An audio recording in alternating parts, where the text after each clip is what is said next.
अल्लाह वधाए दो जे या भलाई कई है मासा ए तोसा मोबाइल खण मासी काल गई मासी खुश बेड़े दो पानी जो गिलास रे हां हां जी अदा मां अचां थी पारन के हलो रे हलो मदद हलो हेडो टाइम थियो मदद से कोन ता वणो हेडो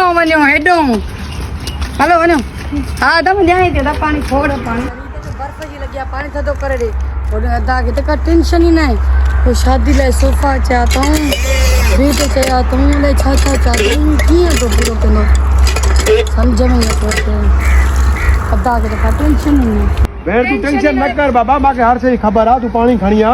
सब शे इंशाल्लाह टाइम से थी वेंदी तो को वदी माके परेशानी तू घबरा ना अल्लाह अदा छा त टेंशन में पेजी हूं परेशान न थी इंशाल्लाह हर शे थी वेंदी अल्लाह खैर कनो अल्लाह कंदो यही थीनो हां तू वे ते मां जमीन को चकाणी जा ठीक है जल्दी जाए था हाँ हाँ जी हाँ फसल में यार तबाह यकीन करें सफा मरी आदे बस गरीबत काय पया जेड़ा झगड़ा फसाद अरे सदाम छाला खुश रहो ठीक है छो परेशान खैर ता है बस यार थोरो अधी जी शादी आ हां तो उन डिमांड भी घणी कई आ अच्छा फिर जे ऐसी बड़ा सामान बुधायन मासी वारन हां इसे तो यार है जमीन में लाबारा करे करे थकी पियो महंगाई लगी पई आ बिल्कुल पान परेशान है अच्छा अल्लाह मालिक अल्लाह गफूर है अल्लाह त रखो दुआ से तुजी भेण जो आसानी कंदो अल्लाह पाक गे भी मदद कंदो इंशाल्लाह तुजी मदद थी वेंदी हां यार मेहरबानी जानी दुआ करे अल्लाह गफूर है तू टेंशन न कर समझी ठीक है बाकी यार परेशानी वडी आ सारा परेशानी आ यार एक मिनट भी हेलो अस्सलाम वालेकुम हाफिज अल शेख पे गलाई यार एकड़ो कम तक कजा यो सदाम दी भेण जी शादी आ सोनन जे जेकी छोकरी ॾिनी त उन डिमांड कई आ छोकरी जे सोरन ऐं उन जे मुड़स त हिन खे जेसि ताईं जेको आहे शोकेस सैफा फ्रिज वग़ैरह या एसी मशीन वग़ैरह सो सफ़ा गुरबत पिया मलाई में असां दोस्त हुन या इन जी जेकी लिस्ट आहे उहा तयारु करे उनजे सोरन ने मोकिले छॾिजो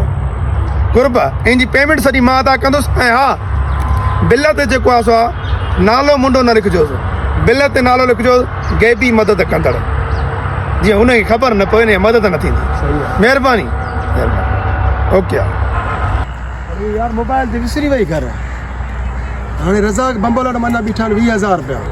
याका शेख वटि बीठा 10,000 रुपया ऐं बीठा गुलाम यासीन सुमरे वटि वञा 15,000 बीठा थी ऐं खैरे शहर वटि 5,000 बीठा इहे थियनि था 45,000 रुपया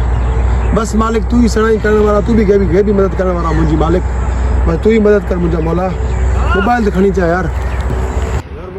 भेण मांजी मोबाइल विसरी वई थी त माखे रे दा वे त सेन गाल बुधाई खैर दाए मासी जी काल आई चेपी होडे न मतलब होडे हां ओडे न मुझे सोरन दे हां उते फ्रिज भी मशीन भी